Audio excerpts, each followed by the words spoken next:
Assalamualaikum warahmatullahi wabarakatuh. Selamat pagi teman-temanku sekalian. Alhamdulillah pada pertemuan kali ini kita dapat bertemu lagi dalam keadaan sehat walafiat. Amin ya robbal alamin.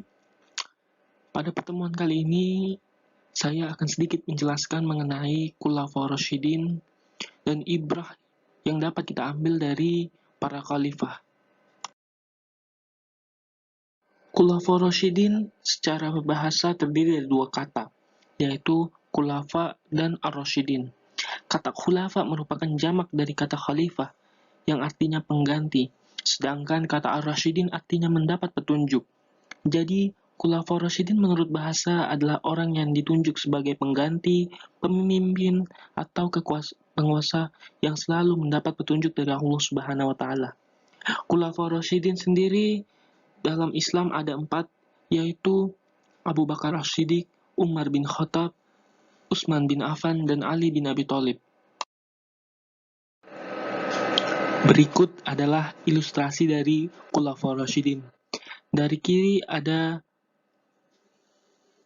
Umar bin Khattab, Ali bin Abi Thalib, Abu Bakar As-Siddiq, dan Utsman bin Affan.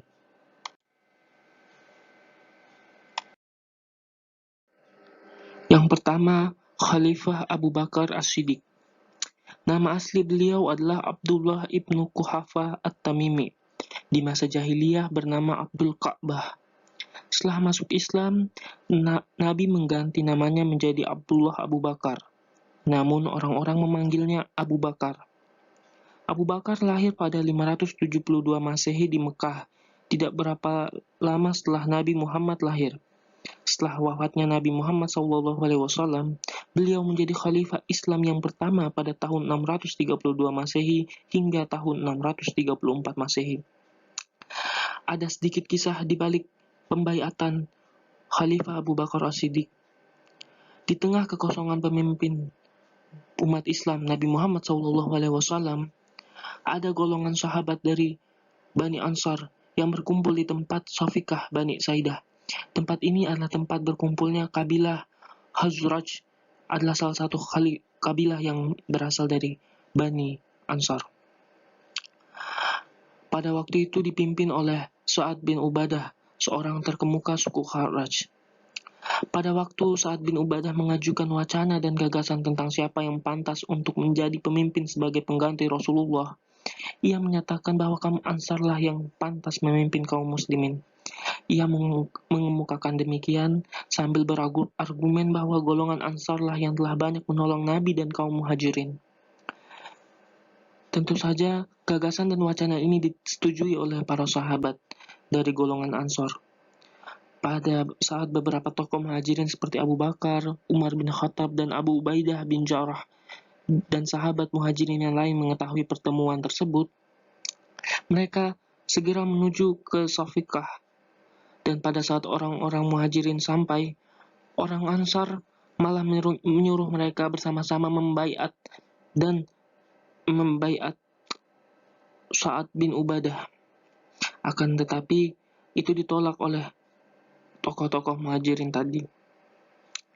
Tokoh Muhajirin berpendapat bahwa seharusnya yang menjadi pemimpin kaum muslimin setelah peninggalnya Nabi adalah kaum Muhajirin.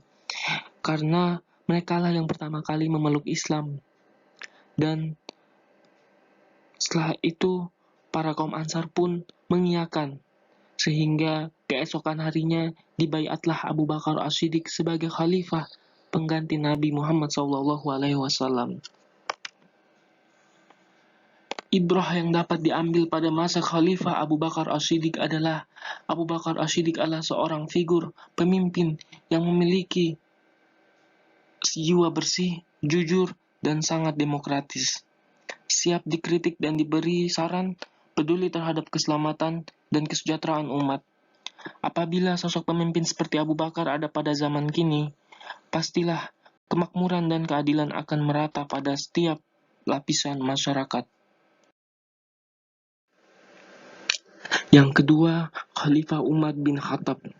Umar bin Al-Khattab lahir di Mekah dari Bani Adi yang masih satu rumpun dengan suku Quraisy. Dengan nama lengkap Umar bin Al-Khattab bin Abdul Uzza. Sebelum memeluk Islam, beliau dikenal sebagai peminum berat. Namun setelah memeluk Islam, beliau sama sekali tidak pernah minum minuman keras lagi. Walaupun pada zaman itu belum diturunkan larangan untuk meminum minuman keras. Pada masa Abu Bakar menjadi seorang khalifah, beliau ditunjuk menjadi seorang penasihat kepala. Setelah Abu Bakar meninggal pada tahun 634 Masehi, Umar bin Khattab menjadi khalifah pengganti yang kedua. Ada sedikit kisah mengenai pembaiatan Umar bin Khattab menjadi seorang khalifah. Pada tahun 634 Masehi, ketika pasukan Muslim sedang bergerak menaklukkan Syam, Abu Bakar jatuh sakit. Ketika itulah Abu Bakar berpikir untuk memilih pengganti dirinya sebagai khalifah. Pilihannya jatuh kepada Umar bin Khattab. Namun sebelum membaiat Umar bin Khattab menjadi seorang khalifah, Abu Bakar As-Siddiq terlebih dahulu menanyakan pendapat para sahabat mengenai Umar bin Khattab. Para sahabat tersebut adalah Abdurrahman bin Auf, Utsman bin Affan, Asid bin Hudair al-Ansari, Sa'id bin Zaid, dan para sahabat lain dari kalangan Muhajirin dan Ansar. Pada umumnya, para sahabat itu memuji dan menyanjung Umar. Setelah semua sepakat, akhirnya Umar bin Khattab dibaiat menjadi khalifah pengganti pada tahun 634 Masehi atau 13 Hijriah. Ibrah yang dapat diambil daripada masa Khalifah Umar bin Khattab adalah Umar bin Khattab adalah seorang pemimpin yang pemberani terhadap kebenaran, tegas menghadapi kebatilan, dan pandai berdiplomasi. Apabila para pemimpin pada masa sekarang mau meneladani kepribadian Umar bin Khattab, tentulah akan terwujud stabilitas bangsa dan negara yang ampuh. Yang ketiga, Khalifah Utsman bin Affan. Nama lengkapnya adalah Utsman bin Affan bin Abi As bin Umayyah bin Abdi Syam bin Abdi Manaf al-Umayyah al-Quraisy. Pada masa jahiliyah, beliau dipanggil dengan Abu Amr dan beliau digelari dengan sebutan Zun Nura. Ini dikarenakan menikahi dua putri Rasulullah SAW, yaitu Ruqayyah dan Ummu Kulsum. Setelah Umar bin Khattab meninggal, khalifah dipegang oleh Utsman bin Affan. Kedudukan Utsman bin Affan yang begitu mulia di sisi Nabi membuatnya dihormati dan disegani oleh kaum muslimin. Ada sedikit kisah mengenai pembaiatan Khalifah Utsman bin Affan. Pada hari Rabu waktu subuh 4 Zulhijjah 23 Hijriah, Khalifah Umar bin Khattab yang hendak mengimami salat di Masjid Nasiknas ditikam oleh seorang budak dari Persia milik Mughirah bin Syu'bah yang bernama Abu Lu'lu'ah Fairuz. Setelah penikaman, Umar masih bertahan selama beberapa hari dalam keadaan sakit. Ia membentuk sebuah dewan yang beranggotakan 6 orang, yaitu antara lain Abdurrahman bin Auf, Zubair bin Awam, Said bin Abi Waqqas, Talhah bin Ubaidillah, Ali bin Abu Thalib, Utsman bin Affan. Dewan inilah yang dikenal dengan sebutan Dewan Syura. Keenam anggota Dewan Syura adalah para sahabat Nabi yang paling terkemuka dan masih hidup, sehingga pada saat itu mereka semua harus bersidang untuk menentukan siapa di antara mereka yang menggantikan kedudukan Umar bin Khattab sebagai khalifah. Sepeninggalan Umar bin Khattab, Dewan Syura mulai bersidang untuk menentukan pengganti Umar. Abdurrahman bin Auf ditunjuk sebagai ketua sidang.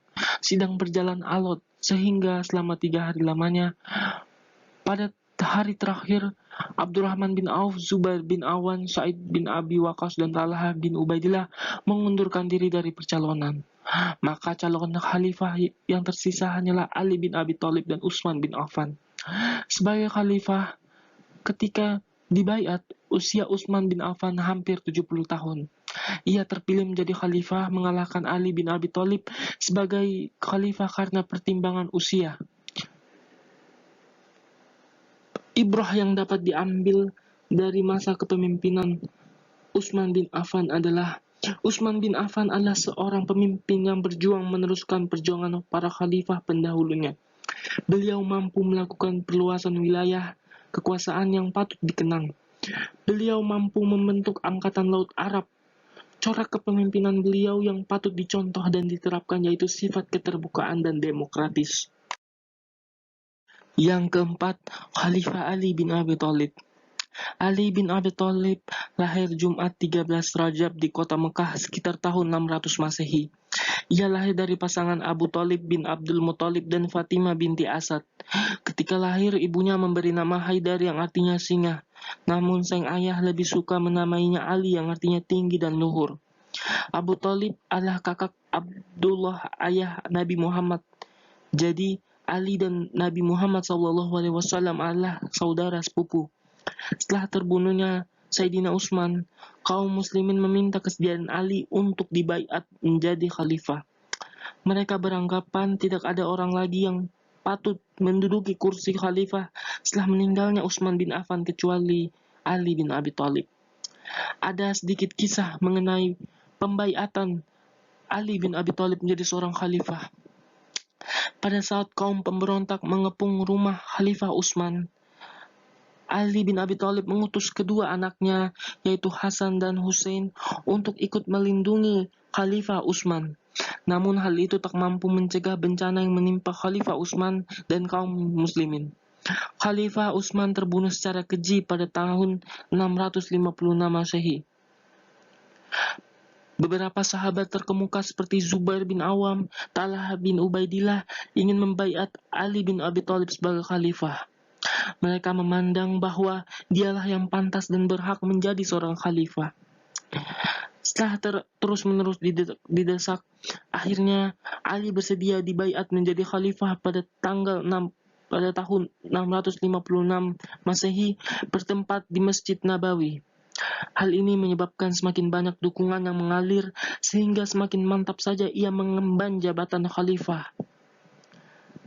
Ibrah yang dapat diambil dari masa kepemimpinan Khalifah Ali bin Abi Thalib adalah Ali bin Abi Thalib adalah seorang pemimpin yang alim, gagah berani, tangkas, dan pandai bermain pedang. Seluruh potensinya dipergunakan untuk mengatasi perpecahan dan kekacauan dalam negeri. Beliau dilantik menjadi khalifah dalam situasi dan kondisi yang kacau balau. Akan tetapi ia mampu menjalankan roda pemerintahan dengan baik.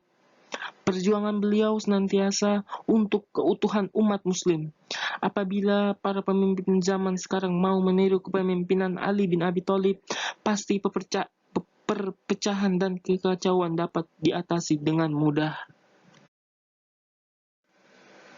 Sekian dari saya mengenai penjelasan tentang Khulafaur Rasyidin dan ibrah yang dapat diambil dari masing-masing khalifah. Terima kasih telah menonton. Mohon maaf jika ada salah kata dan salah informasi. Wabillahi taufiq wal hidayah. Wassalamualaikum warahmatullahi wabarakatuh.